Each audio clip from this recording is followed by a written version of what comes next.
ओम शांति। ओम ज्ञान मंडली चैनल में आपका स्वागत है।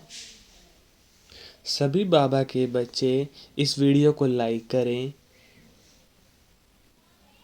वे अपने अनुभव कमेंट बॉक्स में लिखें।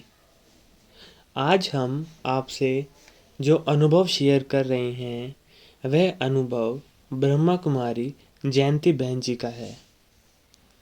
उन्होंने बताया कि पुणे में दादी जानकी द्वारा हम सन 1957 में ज्ञान में आए। उस वक्त मेरी उम्र 8 वर्ष की थी। मम्मा से मेरी पहली मुलाकात तभी हुई।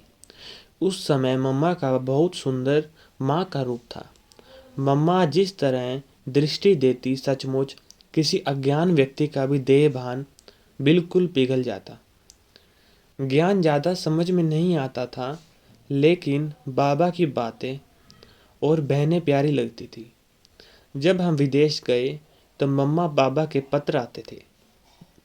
मम्मा गुरुमुखी में पत्र लिखती थी, क्योंकि हमारी माता रजनी बहन गुरुमुखी पढ़ सकती थी।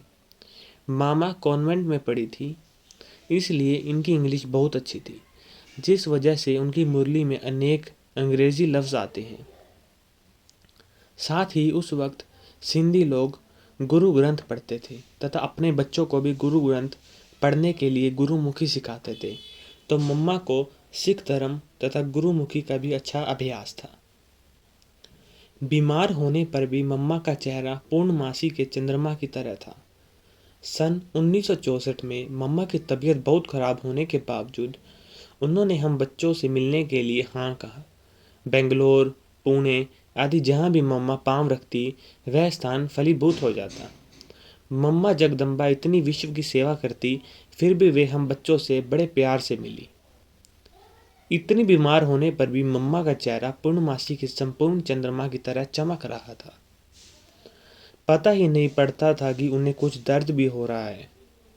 हमें बाद में पता चला कि दर्द कम करने के लिए उन्होंने मेडिसिन के इंजेक्शन शुरू हैं। मम्मा बड़े प्यार से कहती थी, जितना अभी शरीर का हिसाब चुकता हो जाए उतना अच्छा। मम्मा यह नहीं सोचती थी कि बीमारी क्यों आई, कैसे आई, क्या होगा। नहीं, शरीर का हिसाब अलग अलग, आत्मा अलग। बच्चों को कभी किसी बात के लिए ज़बरदस्ती न करें। उस वक्त मैं 15 वर्ष की थी। लंदन में हमारी माताजी हमें मुरली से थोड़ा ज्ञान सुनाती और योग में बिठाती थी। पहले तो हम ये प्यार से करते थे, परंतु थोड़ा बड़े होने पर हमने कहा कि हमें कुछ समझ में नहीं आ रहा है, तो हम कुछ और करेंगे। माताजी ने तब इसे प्यार से स्वीकार किया, परंतु मम्मा से कहा, मम्मा आप इन्हों को बोलो, अभी थोड़ा योग करें। मम्मा ने पहले माताजी को दृष्टि दी और फिर माताजी को दृष्टि देते हुए कहा, आप सोचो नहीं, जब समय आएगा अपने आप ये योग करेंगे। जो भी बच्चे वाले होते हैं, मैं उन्हें मम्मा की यही शिक्षाएं बताती हूँ। बच्चों को कभी किसी बात के लिए ज़बरदस्ती न करें। बड़े प्यार से उन्हें पालना देते रहें, ताकि अपने जीवन में वह धारणाओं से शिक्षा मिलती रहे। जब उनका समय होगा तो वे उन्हें अपने आप जागृति आ जाएगी और वे बाबा के घर आएंगे। मम्मा, बाबा, दादी जानकी के हाथों में शफा। एक बार माताजी मधुबन में थी और उन्हें पेट के दर्द के कारण रात में नींद नहीं आई। जब मम्मा को यह बात पता चली तो मम्मा ने बड़े प्यार से माताजी की पीठ का हाथ घुमाया। उन्होंने माताजी को कभी पीठ का दर्द नहीं हुआ। मम्मा, बाबा, दादी जानकी के हाथों में शफा थी, परंतु वे कभी इस बात की पब्लिसिटी नहीं करते थे। एक बार मेरा बुखार 4 दिन से जा नहीं रहा था, तो दादी जानकी ने मेरे सिर पर हाथ घुमाकर बुखार को भगा दिया। इस तरह प्रैक्टिकल योग की शक्ति क्या होती है वह हम मम्मा, बाबा और विशेष अष्टरत्नों द्वारा ही देखते हैं। सन 1965 में मम्मा के अव्यक्त होने पर हमें बाबा से टेलीग्राम आया, मातेश्वरी लेफ्ट फॉर अव्यक्त वतन, नथिंग न्यू ड्रामा। हम लोग योग में बैठ गए और बाबा ने बुद्धि की डोरी खींच ली। ऐसा लगा कि हम अव्यक्त रूप में मम्मा के साथ मुलाकात कर रहे हैं। संदेशी द्वारा मम्मा से नयन मुलाकात। जब हम सन 1966 में मधुबन आए तो बाबा ने माता जी से पूछा, आपको कुछ और चाहिए मधुबन से? बाबा को था ये दूर देश से आए हैं, मधुबन से भरपूर होकर जाएं। माता जी ने कहा, मैं मम्मा की कमी काफ़ी महसूस कर रही हूँ। पिछले वर्ष आई थी तो मम्मा ने बहुत अच्छा पान ला दी। बाबा ने कहा, अच्छा, बाबा वतन में संदेश देंगे, फिर देखते हैं क्या ड्रामा होता है। उस वक्त की बड़ी दीदी मनमोहिनी की बहन शिलेंद्रा, दादी जिसे बाबा मुंबई का गवर्नर कहते थे, मुंबई में थी। वे संदेशी थी। शाम 6 बजे बाबा ने उनको अपने कमरे में बुलाया। बाबा का कमरा, जहाँ अभी सोफे की सिंगल कुर्सी है, बस वहाँ तक ही था और आगे वाला दरवाज़ा खुला होता था। बाबा और शिलेंद्रा दादी गद्दी पर बैठे और मैं, माता जी, दादी जानकी और 5-6 लोग उनके सामने बैठे। बाबा ने कहा कि हमने ऑल माइटी बाबा को संदेश भिजवाया है। अब हम योग में बैठते हैं और बाबा जो कराने वाला है वह देखेंगे। हम सब योग में बैठ गए और दादी वतन में पहुँचे।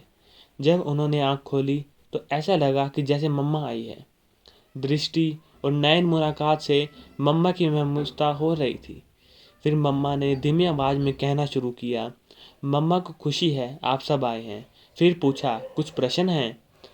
माता जी ने कहा, एक संकल्प चलता है कि आप जैसा कैसे बनेंगे? मम्मा ने बहुत प्यार से दृष्टि देते हुए कहा, आपको लक्ष्मी बनना है। तो कहा, नहीं, वह तो आप बनेंगे, लेकिन आप जैसा मीठा कैसे बने? मम्मा ने बहुत प्यार से कहा कि तुम हो ही बाबा की बच्ची, पहले से ही मीठी हो, सिर्फ कभी कभी ये भूल जाती हो। तो आज से ये स्मृति में रखो कि मैं मीठी हूँ, बाबा की बच्ची हूँ। और फिर मम्मा सभी को दृष्टि देते हुए उड़ गई। यह बहुत विशेष मुलाकात रही। मम्मा को अव्यक्त हुए 13 मास ही हुए थे। उस वक्त मम्मा तो अपने नए जन्म में छोटे बच्चे के रूप में रही होंगी और छोटे बच्चे तो बहुत सोते हैं। तो बाबा उस आत्मा को कॉन्शियस को खींचकर दूसरी जगह ले जाते थे।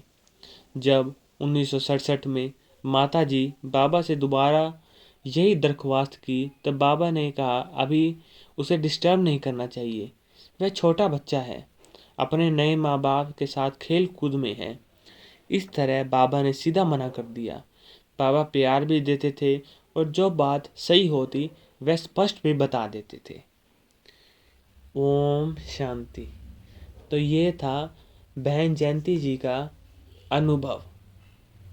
तो इसी प्रकार के अनुभव के लिए जुड़े रहे हमारे चैनल ओम ज्ञान मंडली पर।